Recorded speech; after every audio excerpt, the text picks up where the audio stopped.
പരീക്ഷാ ചോദ്യപേപ്പർ ചോർച്ചയിൽ കർശന ശിക്ഷ വ്യവസ്ഥ ചെയ്യുന്ന നിയമ ഭേദഗതി ബിൽ ലോക്സഭയിൽ അവതരിപ്പിച്ചു കേന്ദ്രമന്ത്രി ജിതേന്ദ്ര സിംഗ് ആണ് ബിൽ അവതരിപ്പിച്ചത്. I rise to move for leave to introduce the Public Examinations Prevention of Unfair Means Amendment Bill 2026 to amend the Public Examination Prevention of Unfair Means Bill 2024.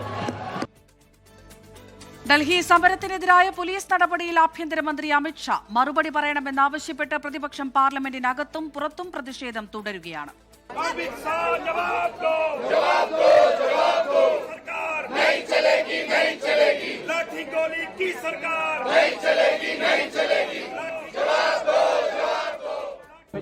हद हो गई है। ये इन्होंने अभी भी एफआईआर दर्ज की है स्टूडेंट्स के खिलाफ, शायद कल रात को या आज सुबह, बिहार में, बंगाल में। तो ये अपनी आदतों से बाज तो आए नहीं हैं। और मैंने सुना है, वेरीफाइड नहीं है, लेकिन मैंने सुना है कि जो लड़कियां गई थी प्रोटेस्ट में, कई लड़कियों के पेरेंट्स को फ़ोन आ रहे हैं, उनको धमकाया जा रहा है कि तुमने अपनी लड़कियों को भेजा। क्या मतलब है? क्या हमारे देश में लड़की प्रोटेस्ट नहीं कर सकती? क्या मतलब है? We always say that India is mother of democracy. Mother of democracy is India, sir. The capital city of the mother of democracy has been drenched with the blood of the innocent children of this country. Innocent children. 2 മണിക്ക് സഭ വീണ്ടും ചേരുന്നതിന് മുൻപ് കേന്ദ്രമന്ത്രിമാർ നിർണായക യോഗം ചേരുകയാണ്. PR Aravind ഉണ്ട് ഡൽഹിയിൽ നിന്ന് വിവരങ്ങൾ നൽകാനായി. അരവിന്ദ്, പ്രധാന്റെ രാജിക്ക് ശേഷം ഒന്ന് സമാധാനപൂർണ്ണമാകുമെന്ന് കരുതിയതാണ്. പക്ഷേ ഇന്നും പ്രതിപക്ഷ പ്രതിഷേധം തന്നെയാണ് പാർലമെന്റിനകത്തും പുറത്തും ഒക്കെ തന്നെ നമുക്ക് കാണാൻ കഴിഞ്ഞത്. അതിനിടയിലും വളരെ പ്രധാനപ്പെട്ട ഒരു ബിൽ അവതരണം അവിടെ നടന്നു.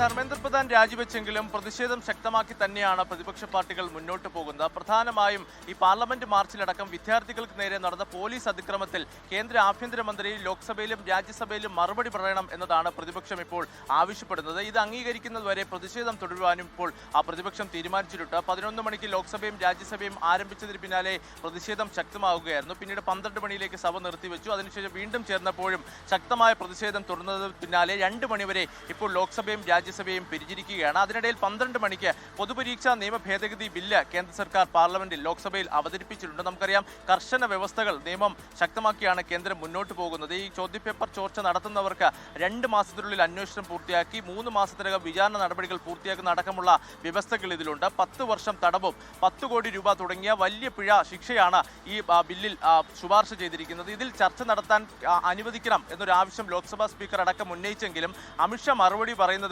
പ്രതിഷേധം തുടരാൻ തന്നെയാണ് പ്രതിപക്ഷം തീരുമാനിച്ചിരിക്കുന്നത്. 2 മണിക്ക് വീണ്ടും സഭാ നടപടികൾ ആരംഭിക്കുമ്പോൾ ശക്തമായ പ്രതിഷേധം പ്രതിപക്ഷ പാർട്ടികളുടെ ഭാഗത്തുനിന്നുണ്ടാവും. കാരണം വിദ്യാർത്ഥിക്ക് നേരെ പെല്ലറ്റ് തോക്കുകൾ അടക്കം ഉപയോഗിക്കാൻ നിർദ്ദേശം നൽകിയത് അമിത്ഷാ എന്ന ഒരു ആരോപണമാണ് ലോക്സഭാ പ്രതിപക്ഷ നേതാവ് രാഹുൽ ഗാന്ധിയും അതുപോലെ തന്നെ മറ്റ് പ്രതിപക്ഷ പാർട്ടി നേതാക്കളും. അരവിന്ദ്, മറ്റൊരു പ്രധാനപ്പെട്ട കാര്യം അറിയേണ്ടത്, ഇപ്പോൾ ഇങ്ങനെയൊരു ബില്ല് സഭയുടെ പരിഗണനയ്ക്ക് വരികയാണ്. അപ്പോൾ പ്രതിപക്ഷം ഇതിനെ എങ്ങനെയാണ് കാണുന്നത്? ഈ ബില്ലിനോട് അവർ അനുകൂലിക്കുന്നുണ്ടോ അതുമായി മുന്നോട്ട് പോകാൻ?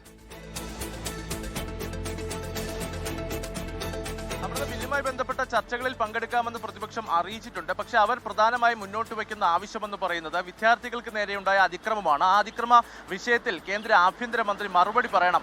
അതിനുശേഷം ഈ ചർച്ചയിൽ പങ്കെടുക്കാമെന്ന നിലപാടിലാണ് പ്രതിപക്ഷം തുടരുന്നത്. ഇന്ന് ഇന്ത്യ സഖ്യം യോഗം ചേർന്നിരുന്നു. ആ യോഗത്തിന് ശേഷമാണ് ഈ ഒരു തീരുമാനത്തിലേക്ക് എത്തുകയും പിന്നാലെ പാർലമെന്റ് കവാടത്തിലടക്കം ഇന്ത്യ സഖ്യം പ്രതിഷേധിക്കുകയും ചെയ്തത്. പക്ഷേ കേന്ദ്ര ആഭ്യന്തരമന്ത്രി ഈ കാര്യത്തിൽ ഒരു പ്രസ്താവന നടത്താൻ തയ്യാറാകുമോ എന്നതാണ് നമ്മൾ ഉറ്റുനോക്കേണ്ടത്. കാരണം വിദ്യാർത്ഥികൾക്ക് നേരെ പെല്ലറ്റ് തോക്കുകൾ അടക്കം ഉപയോഗിച്ചു എന്ന് തെളിഞ്ഞു കഴിഞ്ഞു. പ്രതിപക്ഷം അടക്കം ശക്തമായ വിമർശനം ഉന്നയിക്കുന്ന ഒരു വേളയിലാണ് 12 മണിയോടുകൂടി പൊതുപരീക്ഷാ നിയമ ഭേദഗതി ബില്ല് കേന്ദ്രം അവതരിപ്പിച്ചിരിക്കുന്നത്. കേന്ദ്ര മന്ത്രിയായ ജിതേന്ദ്ര സിംഗ് ഈ ബില്ല് അവതരിപ്പിച്ചിട്ടുണ്ട്. ചർച്ചയിൽ പങ്കെടുക്കണമെന്ന് സ്പീക്കർ ആവർത്തിച്ച് ആവശ്യപ്പെടുമ്പോഴും ഇത് അംഗീകരിക്കാൻ ഇതുവരെ പ്രതിപക്ഷം തയ്യാറായിട്ടില്ല. പാർലമെന്റ് പുനരാരംഭിക്കുമ്പോൾ വീണ്ടും പ്രതിപക്ഷം ശക്തമാക്കും. അമൃത. PR അരവിന്ദാണ് വിശദമായ വിവരങ്ങൾ നൽകിയത് ഡൽഹിയിൽ നിന്ന്.